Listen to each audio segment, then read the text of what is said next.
శత్రుత్వం విషయంలో చంద్రబాబు అయినా జగన్మోహన్ రెడ్డి అయినా ఒకటే. ఒక మనిషిని శత్రువు అనుకున్నారంటే ఒక పార్టీని వాళ్ళని నాశనం అయ్యేదాకా నిద్రపోరు. చంద్రబాబు గతంలో భారతీయ జనతా పార్టీకి అలాగే దెబ్బకొట్టారు, జగన్మోహన్ రెడ్డి తెలుగుదేశానికి అట్లాగే దెబ్బకొట్టారు. ప్రత్యర్థి అనుకున్నప్పుడు అంత కసిగా ఉంటారు. అయితే ఒక తేడా ఉంది. ఒకసారి ప్రత్యర్థిని తర్వాత మిత్రుడుగా అంగీకరించేటటువంటి తత్వం ఒక పరస్పర విరుద్ధమైనటువంటి పార్టీలను ఒక జట్టుగా కలుపుకెళ్ళగలిగినటువంటి తత్వం చంద్రబాబు దగ్గర ఉంది. ఫర్ ఎగ్జాంపుల్ చూడండి, చంద్రబాబు గారు పక్కన భారతీయ జనతా పార్టీ, జనసేన ఇద్దరు గతంలో విభేదించిన వాళ్ళే. 2019 ఎన్నికలకు ముందు ఇద్దరు శత్రువులే. ఆ ఇద్దరితో కలుపుకెళ్ళగలిగారు ఆయన.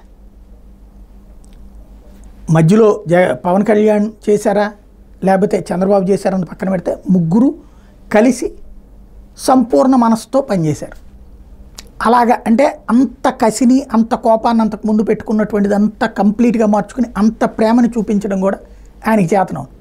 అదే సందర్భంలో సైద్ధాంతిక విరుద్ధం కలిగినటువంటి కాంగ్రెస్ పార్టీ కమ్యూనిస్టుల్ని కూడా జాగ్రత్తగా లీడ్ చేయగలిగారు ఆయన. వాళ్ళందరూ జగన్కి వ్యతిరేకం అయ్యారు, కానీ ఏ సిద్ధాంతం ప్రకారం అయితే బీజేపీని వాళ్ళు విభేదిస్తారు కమ్యూనిస్టులు, కాంగ్రెస్, బట్ అదే పార్టీలు బీజేపీతో జట్టు కట్టినటువంటి తెలుగుదేశంకి అండగానే ఉన్నాయి. దానికి సాక్ష్యం ఎలక్షన్ అయిపోయాక కూడా సిపిఐ రామకృష్ణ గారు వీళ్ళు వచ్చి కలిసి అభినందించడం. భారతీయ జనతా పార్టీతో జట్టు కట్టున్నటువంటి తెలుగుదేశాన్ని అంటే శత్రువులని తగ్గించుకుంటారు. ఈవెన్ 2014లో 19 అప్పుడు కూడా మొట్టమొదట భారతీయ జనతా పార్టీతో విభేదించకముందు జనసేన తీవ్రస్థాయిలో విరుచుకుపడేది. జనసేన బీజేపీ రెండు. చివరిలోకి వచ్చేటప్పటికి జనసేన రూట్ మార్చేసింది, చంద్రబాబుని ఏమనకుండా జగన్ మీదకి వెళ్ళింది.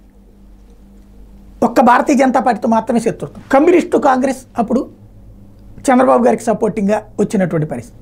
అంటే ముగ్గురు మిత్రులు ఒక్క శత్రువు మాత్రమే, ఒకళ్ళు తటస్థం. అప్పుడు అదే జగన్మోహన్ రెడ్డికి ఎప్పుడూ అందరూ శత్రువులే, ఒక్కళ్ళు కూడా. అయితే వ్యక్తులుగా ఆయా పార్టీల నాయకులతో స్నేహం ఉంటుంది, సిపిఎంతోనూ సిపిఐతోనూ, కానీ జట్టుగా పార్టీకి మాత్రం కలవరు.